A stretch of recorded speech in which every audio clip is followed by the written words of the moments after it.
Lideri i opozitës Ali Berisha replikoi në distancë me kryeministrin Edi Rama për çështjen e imunitetit të ish numri 2 të qeverisë Belinda Balluku. Në një mesazh në rrjetet sociale, Berisha deklaroi se çështja e Balluku nuk mund të mbyllet, duke akuzuar kryeministrin se është përgjegjës real për çështjet për të cilat po hetohet deputetja socialiste. Dhe se çështja Balluku është vetëm çështja Rama, dhe ajo mbyllet vetëm me largimin e Edi Ramës. Çështja Balluku është bërë një çështje ndërkombëtare dhe Edi Rama nuk mund ta mbyllë atë me një grusht hajdutsh në parlamentin e tij. Berisha komentoi edhe rritjen e çmimit të naftës për shkak të konfliktit në lindjen e mesme. Sipas Berishës, situata ndikon në rritjen e çmimeve, por çmimi i naftës në Shqipëri është më i lartë krahasuar me Kosovën e Maqedoninë për shkak të taksave.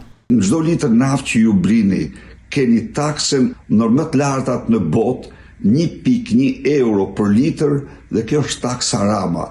Ndaj dhe çmimin e naftës, ju lutem konsideroni si çmimin Rama. Kryetari i Partisë Demokratike ftoi qytetarët të reagojnë kundër qeverisë, duke u bërë apel të bashkohen me opozitën në protestën e 22 marsit.